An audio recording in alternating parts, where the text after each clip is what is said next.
The Lock Adventuring Company have arrived in Blymouth after paying the steep trading tax demanded of them by the guards at the northern entrance of the city. They enter into this hugely chaotic and large city. The ripe smell of animal dung and fish is omnipresent, barely kept at bay by the fragrant herbal posies hanging at intervals from various poles dotted around the city. As they make their way through to the central marketplace, they see a number of well-armed and obviously well-trained guards bearing the livery of Duke Salt, and asking about, they find out that the large fortress they passed was the Stones Military Academy, and that all of the guards receive basic training there. Eventually they make their way through to the large marketplace at the centre of Blymouth. There is a huge church nearby, the Church of St Andrews, and the tolling bells ring out above the general hubbub of this busy trade centre. As you enter the marketplace, you can see there's small wooden tables set up. There are more humble stalls, literally carts with people selling stuff out of the back of them. There's people shouting prices to each other, money exchanging hands, silver pieces going left and right, goods exchanging hands. Labourers are carrying crates about, barrels, etc. The whole place has an air of frenetic activity to it. In that case, Sasha will be wearing her tricorn hat and has put up a scarf across her face to block out the smell, but also to disguise a little bit her green tint. As the heroes are deciding how to begin their trading expedition, they are approached by a ragged young woman who appears to be offering sticks with small ram's horns bound to the top of them. Buy Lucky Charm, sir. And she sort of waves one at you, William. How many? How much? Oh, only a copper piece, sir. One of these will keep the old black ram at bay, sir. She says, still waving it at William, not having apparently realised that you're the one speaking to her from behind William. So. Okay, I ignore her. She'll go in. Why are you talking to the boy? Oh, begging your pardon, miss. Didn't see you there. But buy a Lucky Charm, miss. 1 copper, keep the old black ram away from the door. You said she had 5, right? Yeah. She looks in her purse, finds she has 3 copper, so she'll give her 3 copper. She hands you 3 of these like little sticks with these small scores on top. So, oh, thank you very much, miss. You doing a spot trading, are you? You don't happen to know someone who's interested in buying second-hand goods? Oh no, not me. I haven't got enough money to do that sort of thing, miss. But since you've been so nice to me, I'll tell you this for nothing. Whatever you're trading here, you planning on staying at least a day in Blymouth, are you, miss? Probably. Well then, if you take my advice, what I'd do if I were you is I'd go and get yourself some quarters in like a tavern or something, and then I'd come back and do your trading. You don't want to find yourself outdoors after dark, miss. Oh, what happens after dark? He says, "Wow, it's the cats from the Dirtmoor, isn't it?" The cats? Yeah, you must know about them. Everyone's heard about them hereabouts. So what? You're afraid of cats? Well, I'm afraid of most of that big, miss. Yeah, even the guards don't really patrol the streets at night. Where do they all get themselves like safely squared away in the fort and that? But most people get back to their inns or their houses or whatever and like lock and shut their windows. Yeah, there's loads of these like wild cats. They all come down from the Dirtmoor when it gets dark and they like roam the streets. I'd advise you get yourself some quarters, miss, if I were you, before you start with your trading and all that. What can you recommend a place? Oh well. There's hundreds of taverns in here. One's pretty much as good as the other. There's a few of them that offer, and she gets like a look of like a little bit distaste on her face. There's a few of them that offer like other things as well, miss, depending on what you're into. But she goes into her pouch again and takes out a silver coin. As you take out this silver coin, you see her eyes widen like it's more money than she's like ever seen in her life. So, We would like to find a place where we can sleep without getting, you know, the knife in the dark. I snatched a silver piece out of her hand and give it to the girl. If you do what she says, you can get this. Oh, you have to do the whole. Yeah. she sort of takes a silver piece off you, and she's like, "Oh well, yeah, I can recommend a place to you, miss. Well, there's the Crimson Maiden down by the docks. That's normally a bit safer after dark. Well, because they've got some guards who like guard the ships and that, and they normally spend their evenings on the ships. You know, it's pretty safe on there. So that's pretty secure as far as these things go." Well, that sounds good. Where are the kids who steal stuff? She sort of looks around a bit furtively and says, "Oh, I'm not sure I know what you mean, sir." You know what I mean. They are everywhere. She sort of leans in a bit closer and she says, "Well, sir, those of us like myself and my poor old dad, well, those of us who can't afford like the high rents and that Duke Salt's charges and all his taxes and that. Well, I don't care. I just want to know where they are. Well, to be on the outskirts of the city, sir. Yeah, you can't miss it. All the like falling down old houses and that are. It's the only place some people can afford." Thank you. She sort of takes a silver piece and hurries off, and you hear her shouting to other people to buy her Lucky Charms. You want a lucky charm, Maddox? And she hands a goat skull to him. He doesn't take it, and he's just like, "I don't believe in luck." The Lock Adventuring Company decided to follow the young woman's advice and head to the Crimson Maiden Inn near the docks, although Maddox is somewhat suspicious and dismissive of the mention of giant cats. We slept on Dirtmoor. I didn't see no giant cats. Maybe they will come out at night. As you get there, you can indeed see there are a lot of people moving cargo onto and off of a number of ships. As you stroll past, you can see a fairly decent looking sort of like two-story building. It looks a little bit worn around the edges, but nothing too drastic. Outside of it is the sort of traditional swinging tavern sign, and it has a sort of stylized depiction of a woman in quite crudely daubed in red paint on it, and then it's sketchy handwriting. It says the Crimson Maiden. One thing does strike you as odd, though, is as you sort of glance between there and the sort of dockyard district, you can see a number of these sort of well-armoured, like, guards wearing, like, pikemen's armour, carrying spears, etc., circulating around the docks. You can also see what appears to be a ship which has a similar sort of design drawn on its sails, and it appears to be under heavy guard. Like there's at least a dozen or so of these heavily armoured guards standing on board the vessel, and like a couple scattered around where it's moored, but you don't actually see any sailors or any sort of seamen on board the ship. Does that look like our captain's ship? Indeed, Captain Morgan's ship was called the Crimson Maiden. Sasha leaves the others by the cart while she heads inside to the Crimson Maiden Tavern to secure them some lodgings. You can see it's a fairly standard looking tavern. There's about 5, 6, 7 tables, a small bar area with some barrels behind it.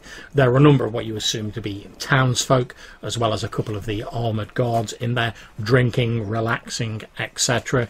There's what looks to be a sort of typical peasant stood behind the bar. Stood at the far end of the room overseeing the proceedings is a young and fairly beautiful looking woman with red hair. She appears just like glancing over everyone in the room, making sure everything's okay. Occasionally she sort of whispers something to one of these women or one of the peasants who's moving around. You can hear sort of like music being played. There's a lot of chatter going on. People are drinking. There's like I say, there's 3 women in the room aside from this person who seems to be overseeing everything. They're engaged in conversation with the various peasants, etc., throughout the room. All of them are covered in like thick makeup and wearing sort of fairly revealing dresses. It doesn't take you a degree in sort of arcane theory to work out what sort of establishment this is. Do you have rooms to rent here? The barman sort of looks up at you over the glass he's cleaning, and he says, "Oh, you'll be wanting to speak to Jenny then," and he points at the woman with the red hair. I kind of like under my breath, I'll be like, yeah, I think they've got a lot to rent here. Well, we need a room for staying and sleeping, not She says, genie related. She says, well, that's fine. What you do or do not do in the rooms that I rent you is entirely your business. As long as none of my girls are hurt and there's no trouble, it's your business, not mine. And I'm gonna assume a room with a girl is more expensive than a room without a girl. Yes. She laughs and sort of bends down and ruffles your hair and says, "Oh my, aren't you precious? Yes, of course, eh? Of course, the attention of one of my lovely girls," and she gestures to the girls in the room. Of course, it's more than a simple room, but as you've said, you don't want to avail yourself of their services.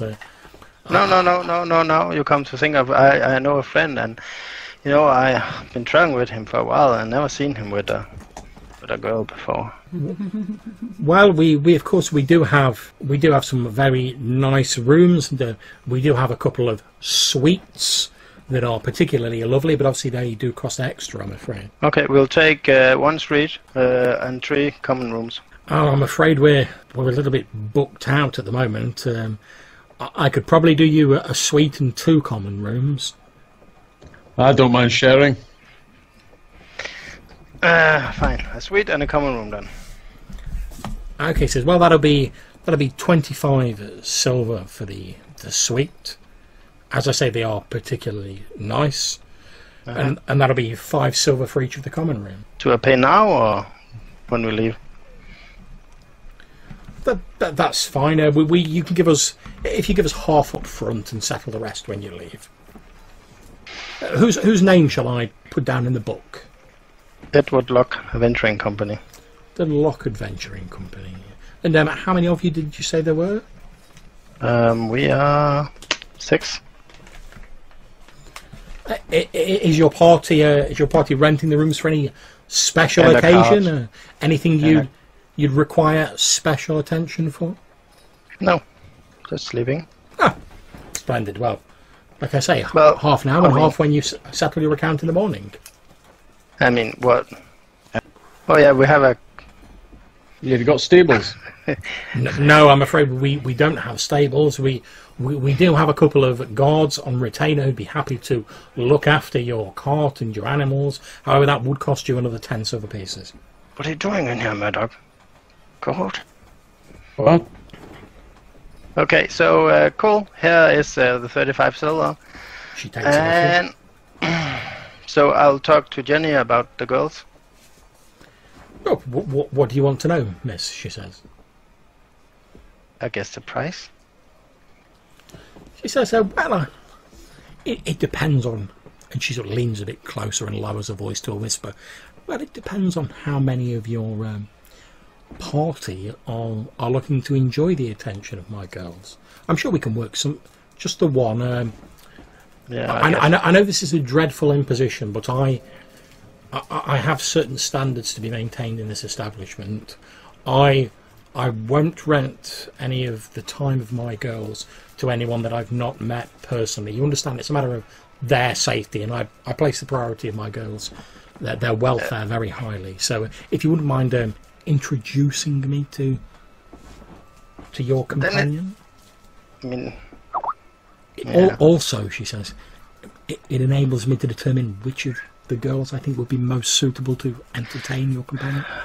Okay, kind of ruins the surprise though, but okay. Oh, don't worry, I'm sure whichever of my girls is most suitable will more than make up for any lack of surprise. Okay, well she goes out in the rain again, and Odhran, come here. Oh, what? Yes. Do we have rooms? Yeah. Shall I bring this? And I'm like... No. Just come here, just you. I'm looking through the spyglass at the ship. Mm-hmm. Okay, yeah. So William, you're stood outside looking through the spyglass as you train it on the Crimson Maiden ship. You can see, as I described previously, it looks to be in relatively good condition. It's at anchor. The sails are as I described. You don't see any sailors or the sort of people you'd expect to see on board a ship of this nature, but you can see there are at least a dozen or so of these heavily armoured guards on board.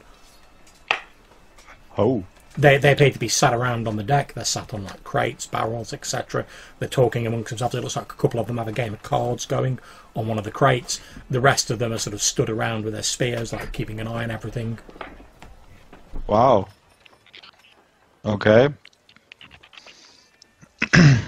They are serious about this, and I give Sasha the spyglass back when I see her coming out. Here, miss. Thank you. My dear sister. Smell ruffle his hair. So Odhran, come on. There's someone who wants to see you. Alright. I'll follow Shane, presumably. Okay, you head inside. You see the Crimson Maiden brothel as described. You can see Jenny, the madam of the brothel, stood there, the various other customers. You hear her go as Odhran comes out walking in all his like blinged up muscular glory.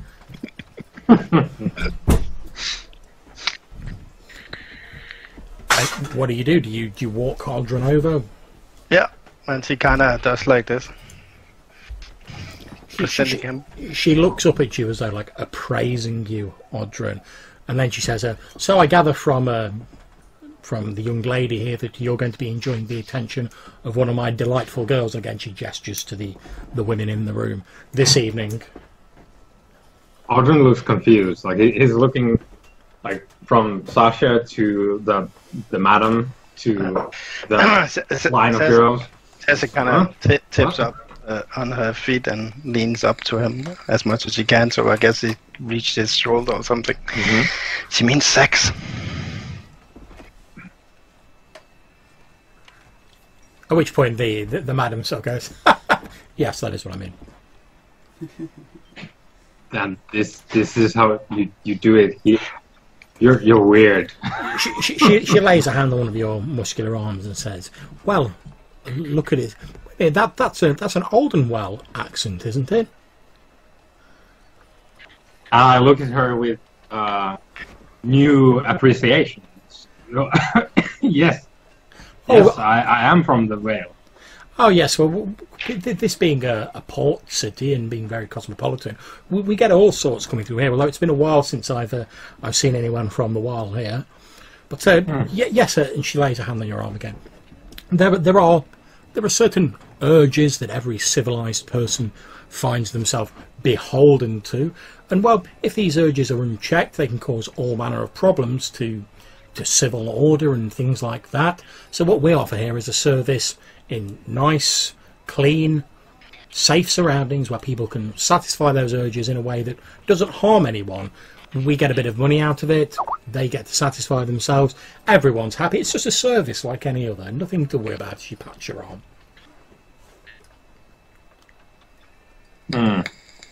Yeah, it's good for you. So now you've seen him. Sorry. I guess you can, pick the best girl for the job. She holds up a finger to stop you speaking and says, "Oh, I know just the girl." She turns to the barkeeper and then she says, "Would you mind going and fetching Argelia for me? I believe she's just finished with a client." The barman's like, yes, Miss Jenny, of course. And he heads out through a door. I was half expecting her to say, "Me." She comes, well no, she's the madam, she has to like take care of the business end of things. But the barman comes back in. He's leading a young woman. She's about 5'9" tall, light brown hair, green eyes. You can see she has a faded tattoo on her upper arm. Looks like it might once have been a flag of some kind. You're not sure. And what strikes you, however, Odhran, as she walks towards you, is she has a small ear piercing in her right ear, which looks like a conch shell. So I'm picking up some vibes. I guess she has a couple of other piercings, and you notice on her arm, just down from where the flag is, she has some faded blue tattoos that look fairly reminiscent of like Odhran tattoos that you've seen before. The woman is led over. The barkeep goes behind the bar, and Jenny says, This is Argelia. I'm sure she'll be happy to satisfy you, sir. At which point the young woman sort of looks you up and down and goes, "Bloody hell, he's a big fucker, isn't he?" And as she speaks, you do notice a very slight hint of an Old and Noir accent, but it's like very, very slight, like she's sort of like adopted the local accent sort of like a long time ago. Yeah. So I laugh a bit, and I like. If I presume that, like, the madam is located like closer to me than she's taken a couple of steps back while the two of you were talking, but she stood within earshot. Yeah.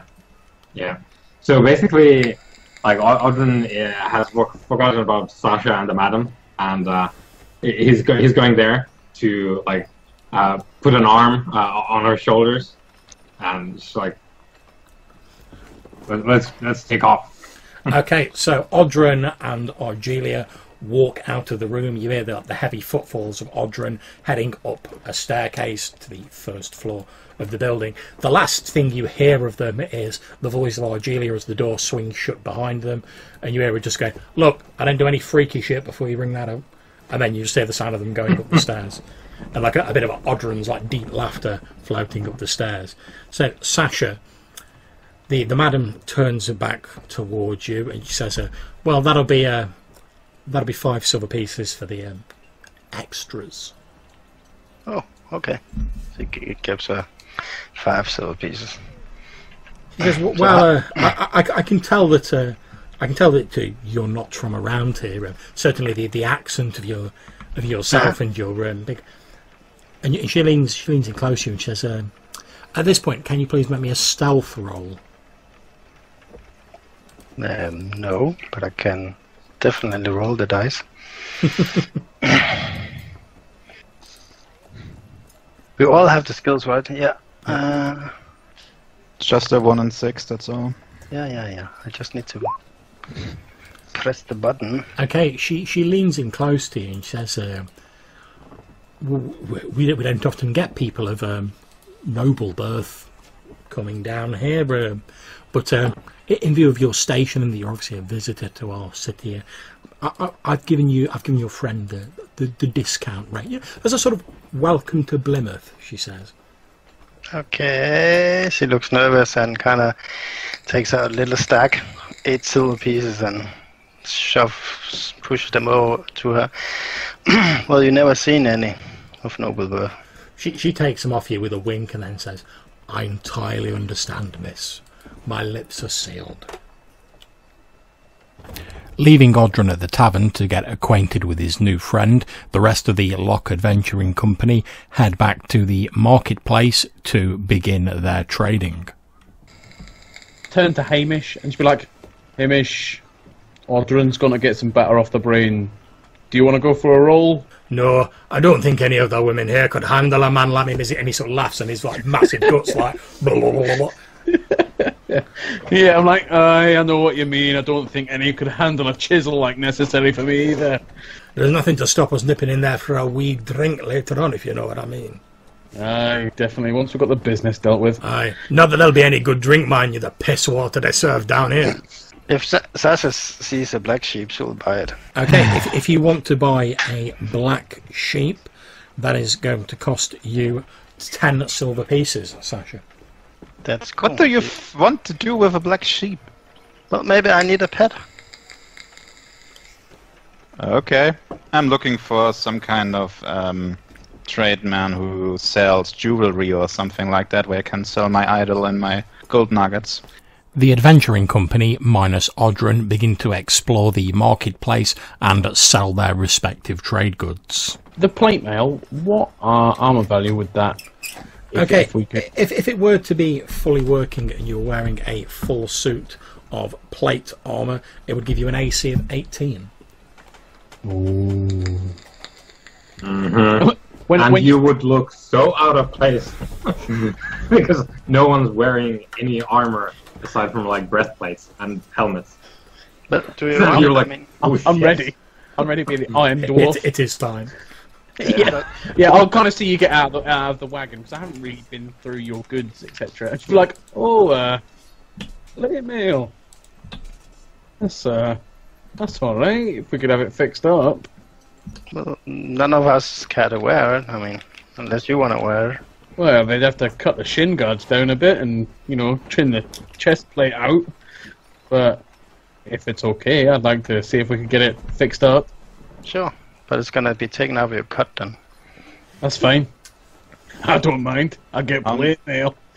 As you're sort of making arrangements to sell the idol, William, a man who looks like a bit sort of like flabby and a bit sort of pallid sort of shuffles up alongside you as you're talking to the merchant, and as you're sort of discussing price, he sidles up next to you and he's like, I wouldn't sell that for that little if I were you. I'm looking to him. So, He's like, what do you say? He's like, well, put it this way, these traders here, well, they've got to figure in all these high trading taxes, haven't they? Now, if you and me were to step outside the marketplace and do a bit of trading on the side, well, I'd be able to offer you at least 600 for it.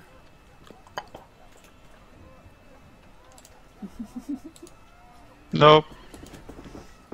He looks a bit disappointed and he's like, right you are then, and he shuffles off into the crowd and disappears. Meanwhile, back at the Crimson Maiden tavern. Okay, so Odhran, we cut into the scene after you and Argelia have got intimate.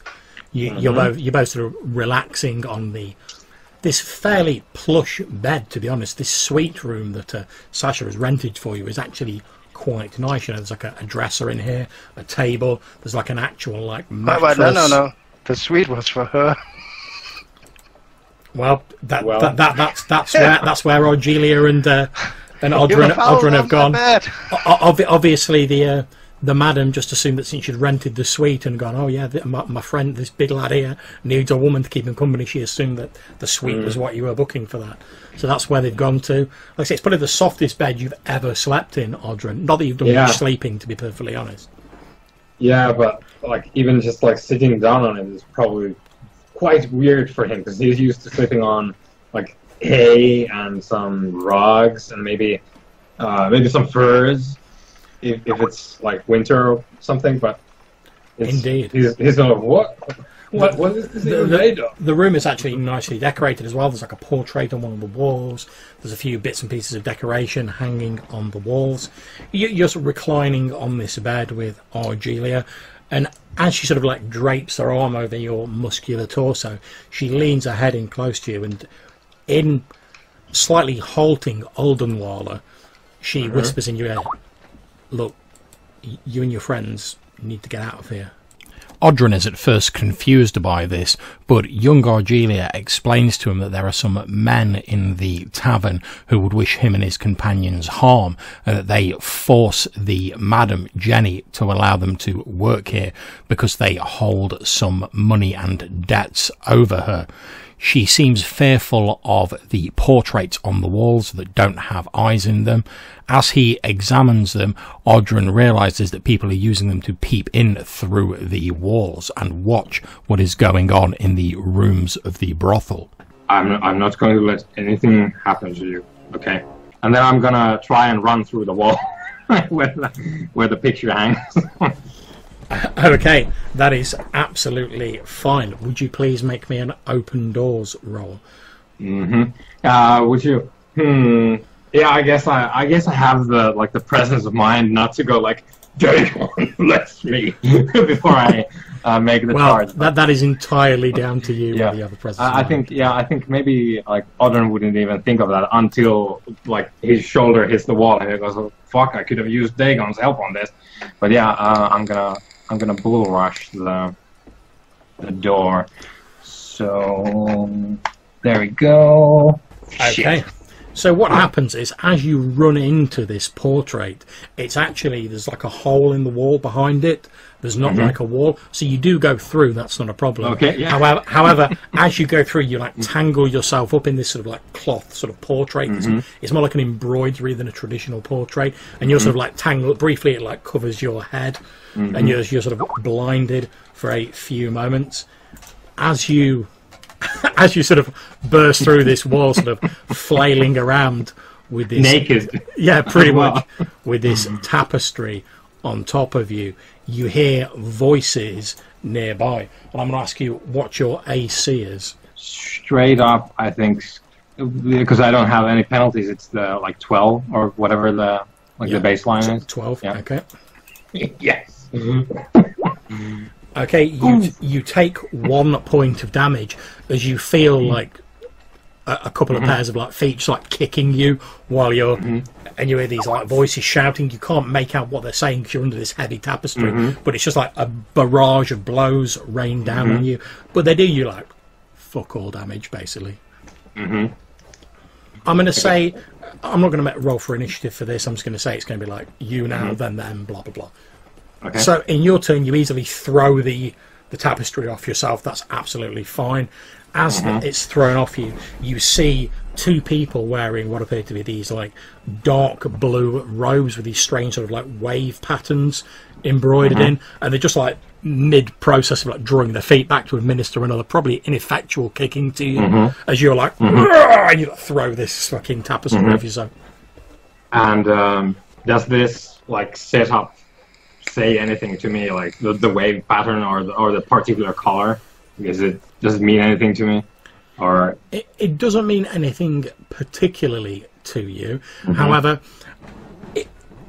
obviously waves are your thing, and it's a sort of like watery blue colour. But you don't see any obvious like Alden Waller designs or David Knight designs that you recognise.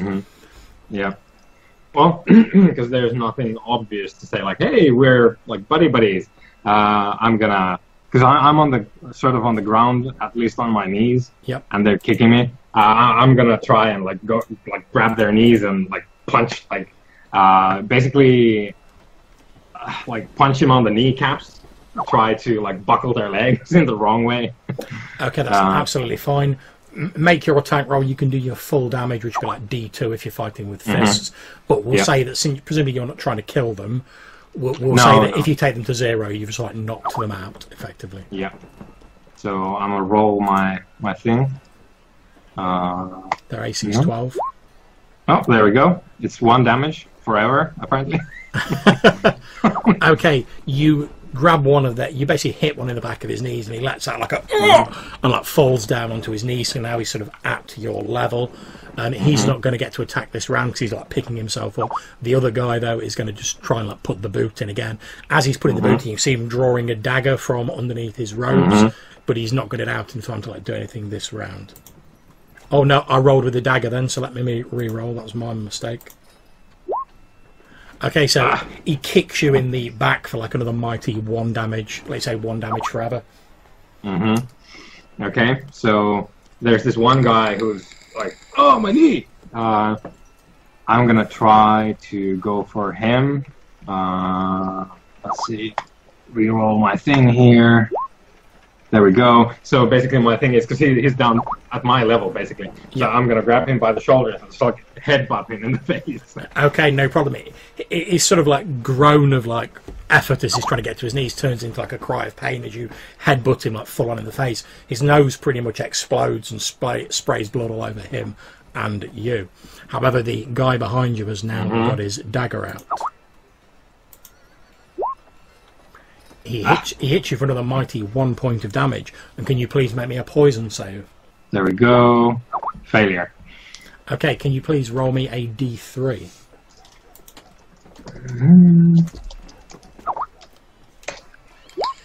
Two. Okay. as that you feel the pain of this dagger stabbing into your back, you feel this momentary, almost like sense of vertigo. Your vision swims hazily, and obviously you're an experienced person with herbs, poisons, etc. You know that you've been like poisoned, and due to the way your back feels like numb, it's probably some sort of paralytic or unconscious causing thing. You estimate you've probably got like a couple of rounds before you pass out. A couple of heartbeats before the poison spreads too far. Exactly. You feel the numbness like creeping up your body. Yeah. Okay. What's going on with Mr. Bloody Face? Like, he's sort of like holding his nose and like getting to his feet. You see, like he's holding his nose with one hand and he's drawing out another sort of similar dagger from his robes, but he's like backing off a bit because he's like trying to spit the remains of like the blood out of his mouth and stuff. Yeah. Would it be at all possible for me to, because he's like, oh shit, oh, there's so much blood, and he's going for his dagger. Would it be possible for me to reach in, grab his dagger, and still like stab with it? Okay, make me an attack roll to see if you get the dagger. If you manage to succeed with that, I'll say you've grabbed the dagger, and then you can make an actual attack roll to hit him. Okay. 14? Yep. So as he's like, and he sort of pulls the dagger out, you're like whip it out of his hand, make your attack roll with the dagger. Yeah, so I'm gonna try and like go for the like just stabbing behind me at this guy who's presumably stabbing into my back. So what's the damage on a dagger? The damage on the dagger is a D4. Okay.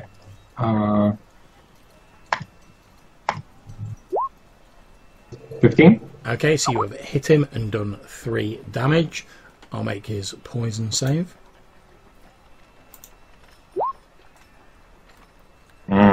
He succeeds. So you hear him like shout out in pain as you stab him, but as he sort of like staggers back a couple of steps, but he seems otherwise sort of unperturbed. And he's going to, so because he's reeled back, he's not going to stab you with a dagger again. He's just going to put the boot in again. He hits you for another mighty 1 damage.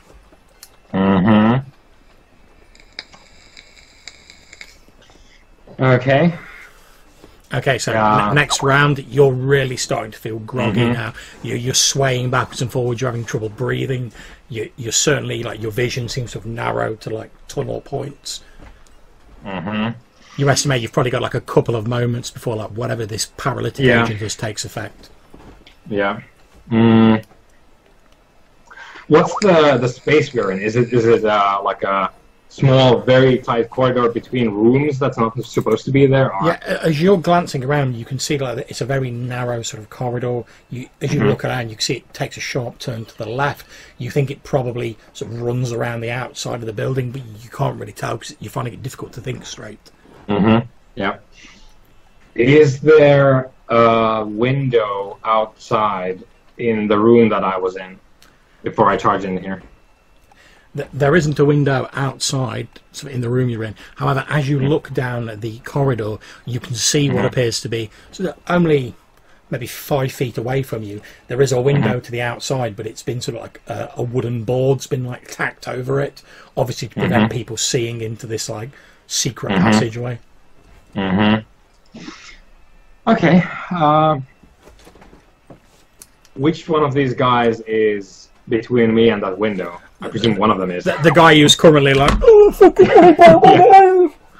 So, I'm going to, just because I'm fading, I can't see it as well, but I can see some of the light shafts out the window. So, my thing is, I want to like grab this guy and try to like run with him the couple of feet and like smash out the window and maybe use him as a landing pad. Okay, I'm going to say with your size and due to the fact you've already like broke this guy's nose and he's already like staggering, I'm not going to make you a roll to see if you grab him. That's fine, you can do that. However, make me an open doors roll to see whether in your weakened state you can like smash through this window with him. I am, however, going to give you like an extra +1 to your skill because you're effectively using this guy as a battering ram. That doesn't really help, though. Okay, you hit this wooden board. You see it sort of splinter a little bit, but and this other guy like drops to the floor unconscious because you just like smashed his face into the wooden board. You're sort of like holding onto it, and you're like slowly starting to slide down it. You've got like about 3 more seconds before you pass out. Well,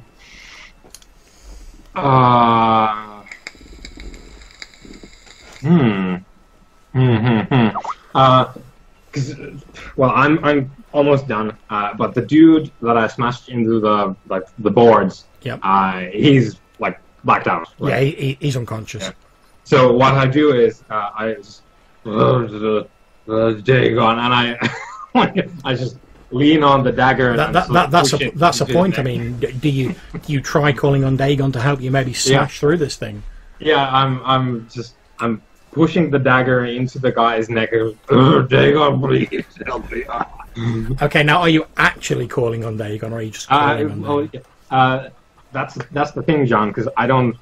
If there's like 3 seconds left, I can maybe do the like, Dagon, please.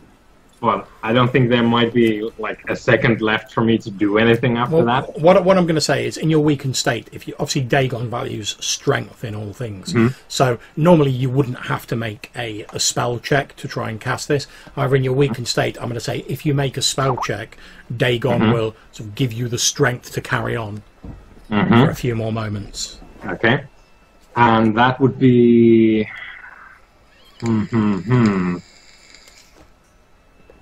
I forget. Was that like this is It's a magic save, basically. Yeah, magic save. As a short GM aside here, just to point out, the reason that Odhran has to make a magic save is because we are using some alternate magic rules based on the Vaginas Are Magic supplement for Lamentations of the Flame Princess. However, we are using it with the original spells. Effectively, every mage and cleric has a number of spells they can cast per day equal to their level without risk of failure. If they want to cast more than that, they can, but they have to make a magic save. Failure results in them rolling on a table due to either an arcane mishap or the displeasure of their deity. Due to Odhran's weakened state, I asked him to make a save in this circumstance. Which I suck at, so this is going to be good.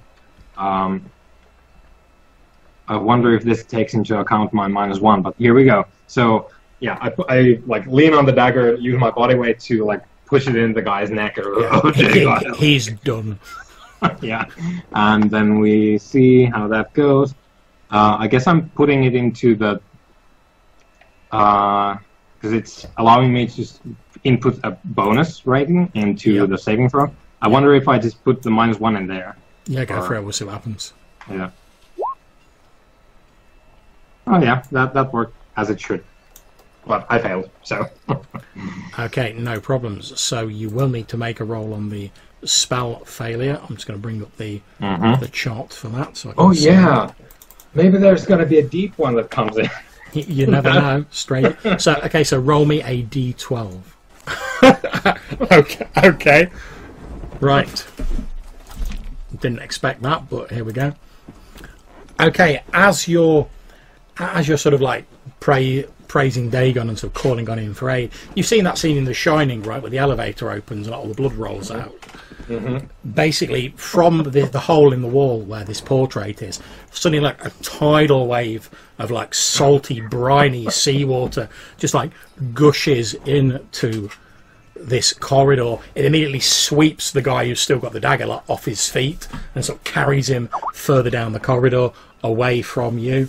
As the water sort of gushes up and you see the familiar form of Nodens, who you last met in Bath, this Neptune-esque looking guy with his long white beard looking like the surf of the foam. He's holding a bronze trident in his hands and he's dressed in these conch shells, etc.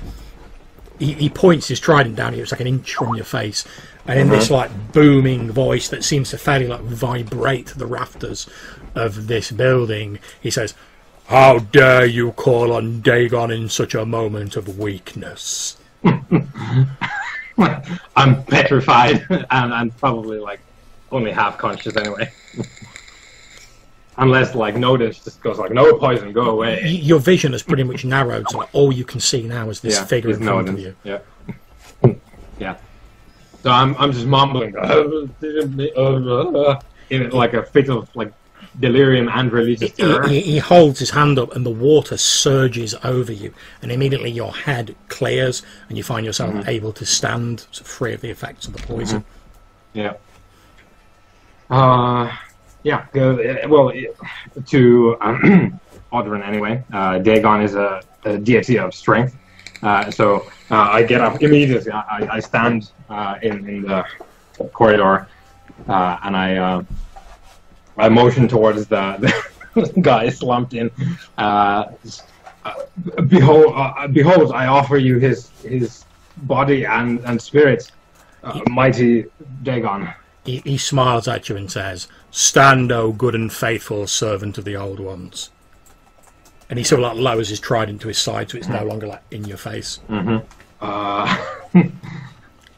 think. So go ahead. Yep.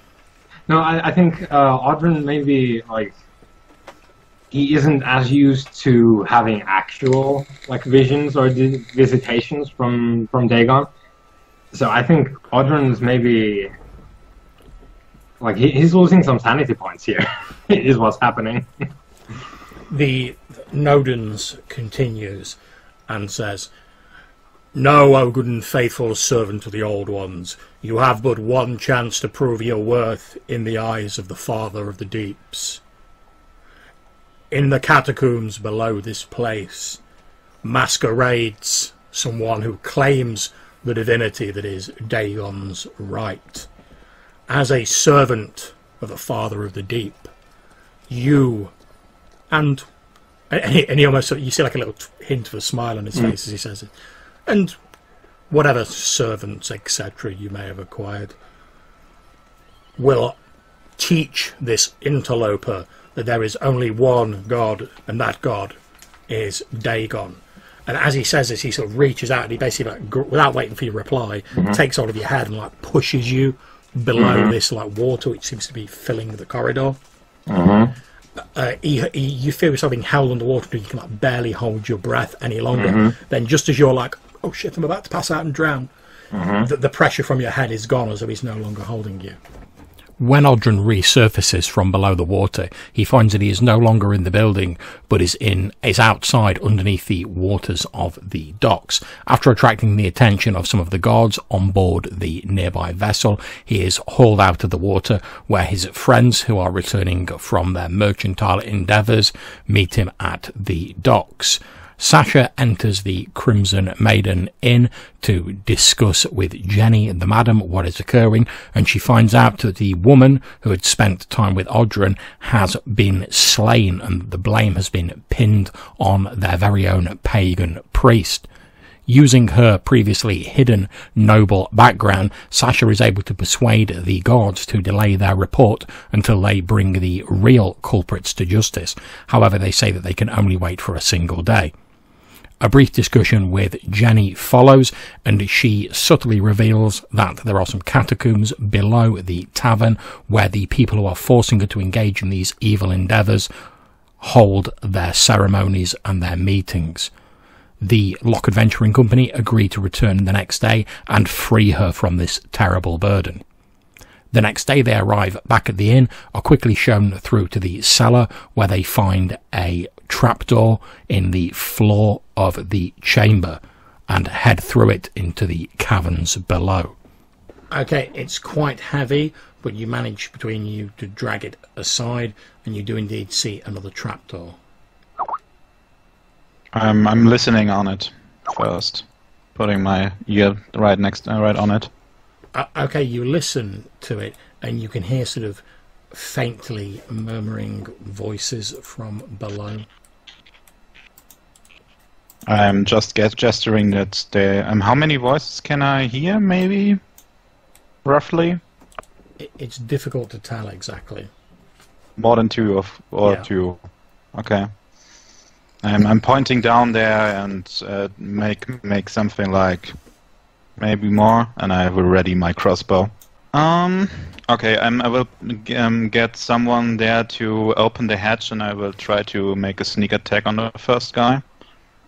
Okay, so you open the hatch, And as you look, I'm just going to move you across to actually anyone who can see down it. Do we have more people who have ranged weapons so they can shoot down? I have one more crossbow with one of the retainers at least. Do we all hear that Hammer voice? She has a crossbow too. Yeah, that's the voices you can hear from down below. Okay, fair enough. I just remember that was the last lot of voice used for the demonic guy as well. So I was like, oh, entirely coincidental, I'm sure. No one wants to try to take another shot with William? No, give it to Hammer, so she has a ranged weapon too. Yeah. Yeah. Sure. Okay, you and me, we shoot at 2 of the guys down there. Let's Okay. try it. Okay, so I've moved your guys' tokens down, so you should be able to see into these caves now. As you look around, you can see a number of people wearing these dark blue robes. A couple of them sort of like here and here are sort of like reclining in hammocks fastened to the cave walls. One is seemingly standing on guard just under the trapdoor. Okay, I'm trying to hit one who's pointing his back to me, or who's not paying attention to me, and try to kill him. Okay, so make your attack roll. Okay, because it's a heavy crossbow, his armor is reduced by 4 if he has any. Okay, he doesn't have any armour. Okay. It's just standard AC 12. So it's from the back +2, sneak attack another +2, so +4 to the roll. Double damage. Nah, 2 damage. Okay, so your crossbow bolt hits him. Hammer, would you like to make a shot as well with the crossbow you've been handed? Can do. Okay, roll me a d20. Okay, you've hit, so you'll need to roll 1d8. a 1d8. I'm just seeing if I've got one handy. That massive bucket of dice you best have. There we go. 2. We rolled both pretty bad. Indeed you have. So you hit this guy, like one in his back, one in his shoulder. He staggers forward. He's not dead. He lets out a cry, and you see the 2 guys in the hammocks, or like leaping out of the hammocks, drawing daggers from out of their robes, so like rushing towards him. We are now going to go on to initiative, guys. So We are still above the at the hatch. Yeah, this is just for later purposes when you like get into it. So Sure. just give me a moment and sort them. Okay, so in initiative order, it's Maddock first. right. Did we hear crossbows? Like, Yeah, you'll have heard like we opened the hatch and we shot our crossbows. yeah, you'll Yeah. you'll have seen them both fire, and you'll have heard like that "Ugh!" from down below. effectively, can I jump down and try and charge the closest You guy? most certainly can. Let me move your token down. There we go. If you scroll down, you should hopefully be able to see yourself. I can. As you leap down, there's literally like this guy with like a couple of crossbow bolts. I had him like fall into his knees, like right next to you. I will golf swing him. Go for it. You can increase your attack bonus if you reduce your armor class, just so you know. It's fine. With the amount of people down here, I'm not going to lower it just yet. Okay. Okay, swing and a miss. That damage. Okay, you swing at this guy. Yes, so bad luck. He staggers out of the way and that rises to his feet himself, drawing a dagger out of his robe. We now go on to the NPCs. Obviously, Hamish isn't really like a combat person, but Hamo, you've already shot in the extra round, but now it's your like proper go. So I'll charge him with the cutlass then. Okay, so roll your d20 attack. That will hit. Yep. And what's your damage? D8. 2. Okay, so you stab at this guy through the chest. He pretty much like falls to his knees. He's not quite dead, but he's on his way. Okay, so now it's the rest of the NPC. So obviously that's the enemies. These two are going to converge on Maddock. The one who's been stabbed isn't going to get to react. Okay, so it's 2 cultists attacking you, Maddock. Yay. With daggers. This is why I didn't learn my AC. What's your AC? 17. Okay, so the first swing glances off your armour. The second, however, hits you for 2 damage, scoring a shallow cut as it finds a chink in your armour. Okay, we then move on to Sasha.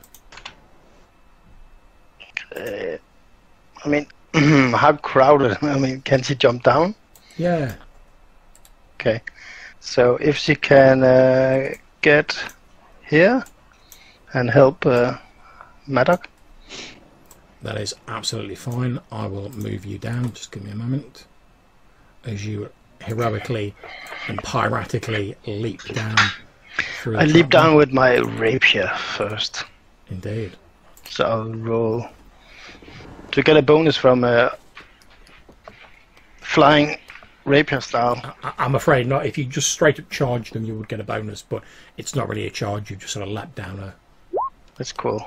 I don't hit anyway. Okay, you leap down, but you land a little badly, sort of like twisting your ankle. Not enough to cause you any massive problems, but it throws your strike off, and you just sort of like stab through the empty folds of his cloak. Okay, so on to the Lord of Darkness himself, Odhran. Yeah, and this is like Odhran's been shopping. We haven't really seen him since. So this is when like Black Sabbath, like Iron Man, starts playing in the background. Because he walks in with a new helmet, with his breastplate on, some new tassets, and this great flail in his hand as he lands. Yeah, as Odhran walks in, he's like, "Oh, it's business time." Yeah. Okay, so you leap down into like the space available. Obviously, you can still move because you just like drop down. Yeah. He lands like the Terminator.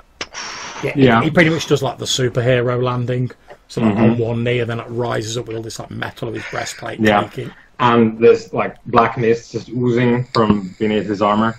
And then he just screams "duck" and starts swinging the flail. Yeah, just no.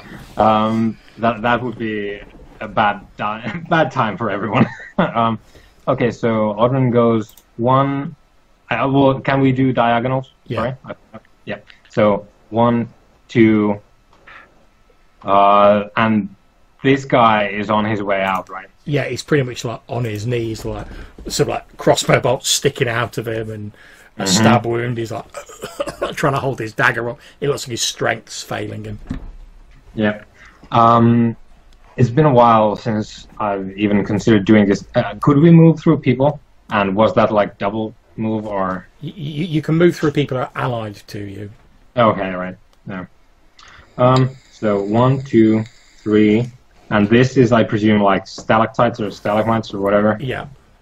Yeah. Can you like go between them, or am I gonna? No, it'd be quite difficult. You have to go. Yeah. Around them. Okay. 1, 2, 3, 4, 5, 6, and I take a swing with great flail. Go for it. This. So, go.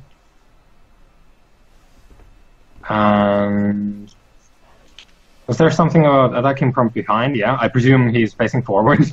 Yes, he is most Plus definitely 2. facing forward. It's +2. Yeah. Shit rolls. Okay, you swing your great flail, and at the last moment he ducks under. It tears the hood off his robes, but he himself is unharmed. Maybe a scratch across his forehead. Okay, We're so pro. we come now to William. Okay, I drop my crossbow, tell Hamish he should reload it, jump down, call my rats to here, and if I can I will try to hide while going down there. Just let me stick your rats on. I can do that too. Okay.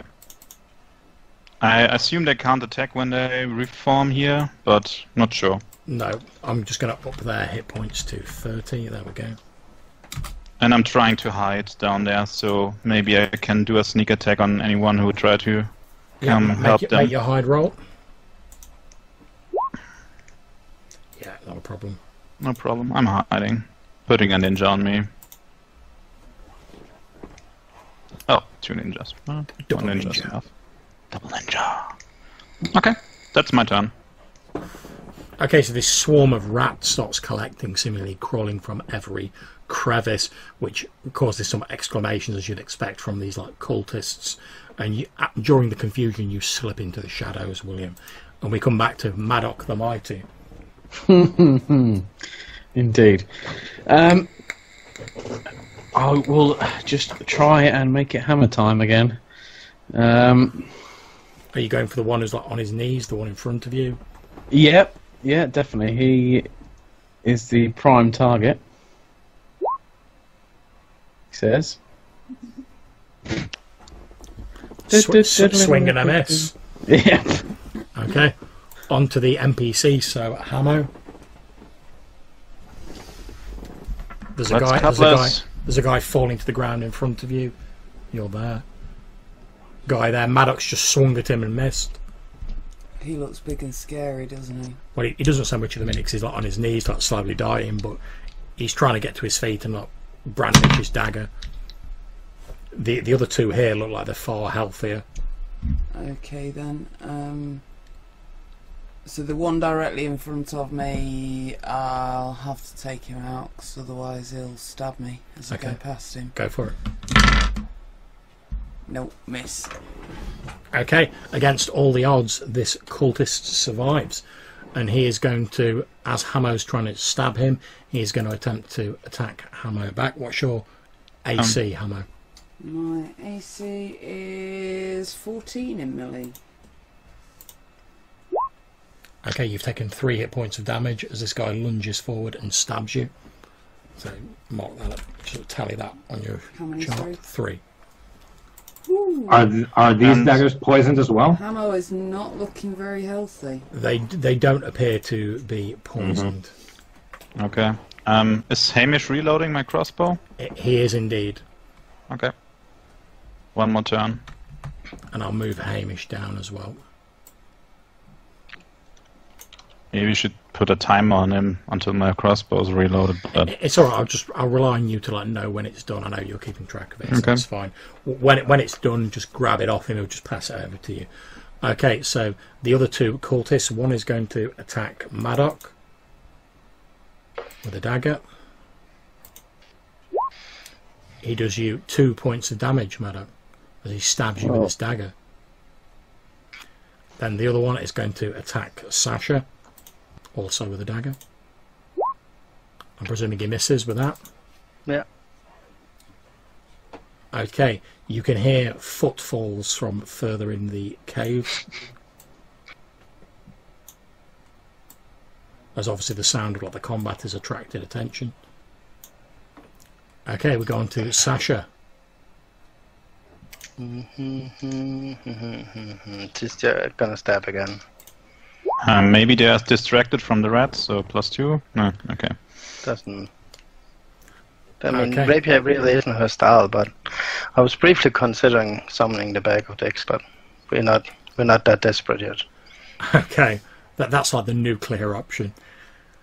Okay, so perhaps Odhran's mighty flail can deal with people since Sasha's missed that one.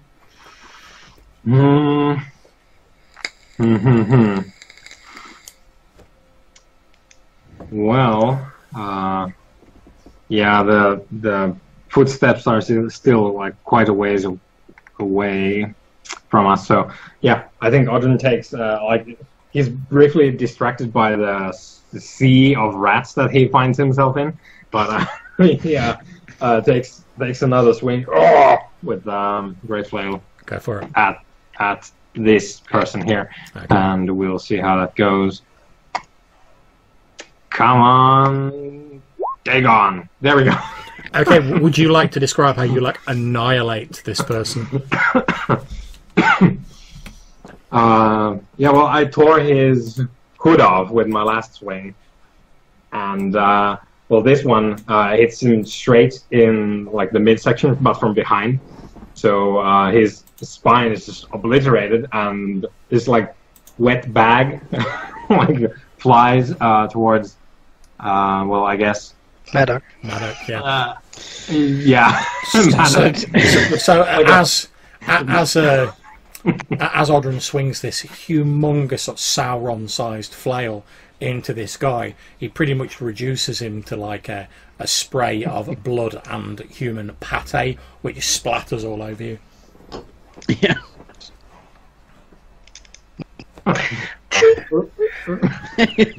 Okay, then we move on to William, and don't forget, William, you can attack with your rats as well. Yeah. First myself, I will move here, here, and here while still hidden, and try to sneak attack with my knife to this cultist. Go for it. Considered attack from behind in this case? It is indeed. Okay. That's a +4 to attack. Double damage again. Okay. 2. However, that guy only had 2 hit points remaining, so you have slain him. Describe how you take him out. Yeah, I'm just. By the way, that's with the bonus, so 8 in total. Yeah, I've basically made him a bit easier to hit because he was pretty much on his Okay. knees and on his last gasp. Yeah, I'm just cutting his throat. I'm coming from the shadow, stepping to him, cut his throat, and retreat. Okay, I am going to say that means that you're no longer hidden for this turn because you've like stepped out and like stabbed this guy. You have to make another hide roll if you want to hide. Okay, and yeah, no, now the rats. Yep, Do they get +2 because attack from behind? they will. Okay, that's 12 then. Okay, that is enough to hit. So as you're watching Sasha and Maddox, these rats swarm over this remaining cultist, biting him wherever they can find purchase. He's like thrashing about, trying to like throw these rats off, and they're biting his arms, his hands, his face. Okay, I'm going to say that anyone who attacks this guy now, you will get a +2 because he's like flailing around trying to get these rats off him. Okay, so Maddox. Yeah, what I was saying is I think I'll obviously move up and go for the cheap swing and try and nail this +1 guy. Yeah, +2 to attack, not to forget. +2. Okay. Okay, where actually are you? I can't see you at the moment. Next to the rat pile. Oh yeah, I see you, yep. Yeah, there's so much like human remains that Maddox That's is it. lost in it. Wow. Okay, so this guy, quite by accident, We is are flailing rolling around. so bad, man. He staggers away from you, and your swing misses him as he's like trying to throw these rats off himself. I'm trying to probably clean the detritus and person out of my eyes while I'm... Indeed.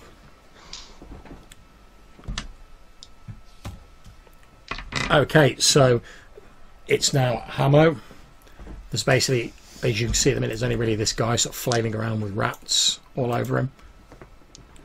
Okay, to be honest, the event of the last round and a half was shit scary, so I'm just going to make a morale check Go for it. while I'm on half my hit points. You're fine. Okay. That scary child that I thought was quite funny when she hired me. So when he hired you. When he hired me, sorry. Just like stepped out of the shadows, slit someone's throat and stepped back into the shadows. Meanwhile, I think I might be bleeding to death. I think I might take a step back this round, love. You can start binding your wounds. That will regain some hit points at the end of combat. Yeah, you take a step back. Could I hide when I was I supposed to roll another hide check? Yep, Oh, okay. I'm doing it right now. Sorry. that's fine. Ninja yourself up. Yeah, ninja again. Okay, so the guy who is sort of like covered in rats, he manages to kill 2 of them.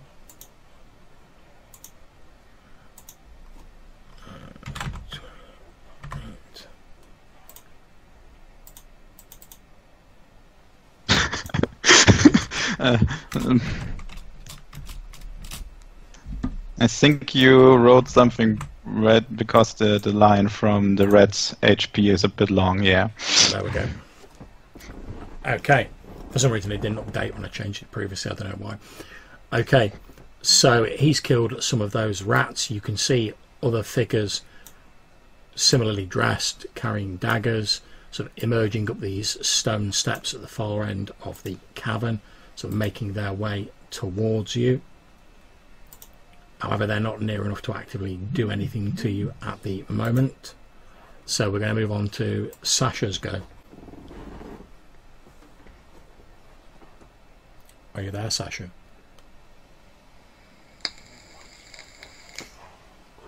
I think you may be muted, Sasha. Muted. Sorry, this cultist I pinged, is he focused on her or someone else? No, he's like flailing around trying to like stamp these rats that are all over him. Fuck it. I'll try to stab him again. Okay, you get a +2. Okay, so that's a 7. Still doesn't hit anything. No. Why are we rolling so bad, man? Okay. Holy shit. Can Odhran save something from this combat that's going on? Obviously, you guys can move through the rats. I'm going to assume that because they're controlled by William, they're not going to attack you guys, so you can move freely through the rats. They ignore you completely, and they would step away when you step through them. So, Odhran, like, noting that this guy here is getting swamped, and we have new arrivals here. Odhran, like, shaking off as if this was a samurai movie. Like, he flicks off the human remains from his flail and heads this way, walking with absolute contempt for these guys, walking with, like, basically it just moseys down, and all the while speaking this, like, in the sign of the old ones, he's singing this song about like the rising waters wiping away the unworthy, as he, like, rears back for another wallop. As you're singing this song and you rear back for another wallop, the cultist in front of you, also in the language of the old one, shouts, "Mananan will crush you, unbelievers!" And is Manan, for me, like, just another name on the list, or is this like a... It's another name on the list. Yeah. Okay. So my understanding is perfect at this point. This is yet another test by Dagon for me to prove my strength against other Dagonites, which is fine. So hopefully down he goes. Let's see. Well, yeah. It's a hit, but okay, that has taken off half of his hit points. He's not dead, but he's severely injured. Describe how it goes down. Yeah. So he's like, Manon will, and I swing the flail, and it's probably. Do you guys know what it sounds like when you take a carrot, like a fresh carrot, and you snap it in half? There's a sound like that times 10 when I just smash into, like, his arm, and it goes. It seems that the flail just needed to be adjusted, so now he got the swing right. Yeah, the first one was just a test. Yeah, testing the weight and the balance. Okay, now it's on. With that mighty strike, we move on to William. Let's gnaw on this guy. Do I also get +2 for the rats? Yep.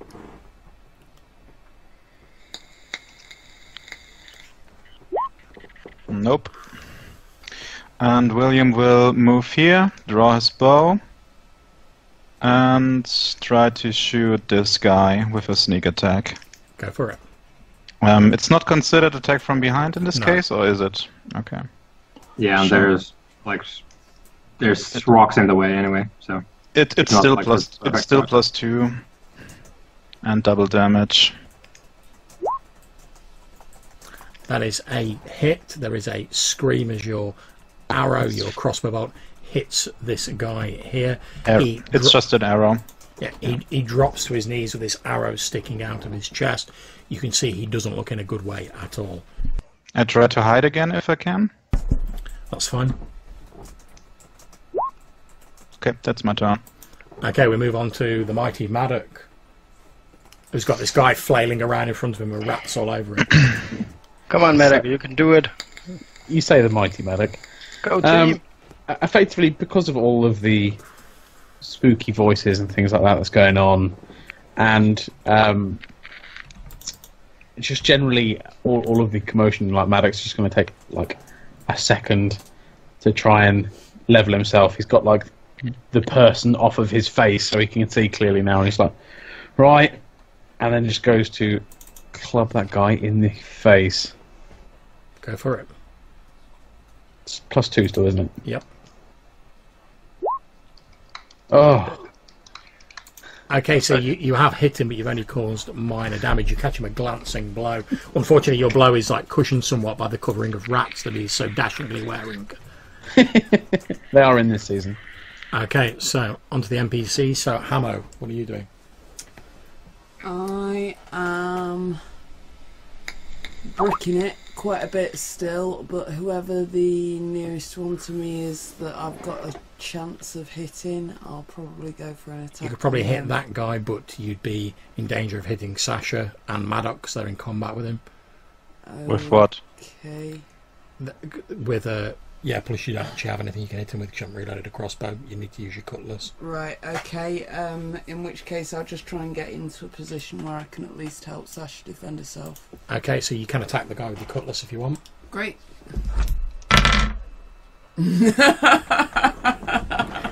I'm sorry, guys. Okay, This henchman sucks. so you go to stab this guy with your cutlass. We are all rolling like shit. You go to Oh, stab alright. this guy with your cutlass. I don't know what you're talking about. You actually end up just skewering one of the rats instead. Okay, so the other NPCs, this guy is going to continue getting rid of these rats. He manages to kill a couple of them. These guys here, since they can't see William, are going to swamp Odhran. As they're doing that, you notice a robed figure stepping up the stone staircase in the sort of southern end of the corridor. Okay, as he enters this area, this sort of priestly looking figure raises his hands up into the air, and you see that his hands are wet as though they've been dipped in water of some kind. And he says, Mananan, bless your in common, bless your faithful, that they may dispatch these unbelievers. And you feel a familiar sense of sort of like divine magic thrum through the air, Odhran. And there seems to be a faint glow for a moment lingers around this guy here. Okay. So he is going to make an attack roll against you with a dagger, the guy who was just glowing.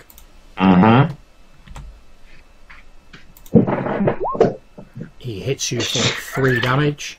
And again, as he stabs you, it's almost as though some divine force is guiding his blow, and it stabs into one of your exposed muscles, finding the chinks in your armour and causing you 3 damage.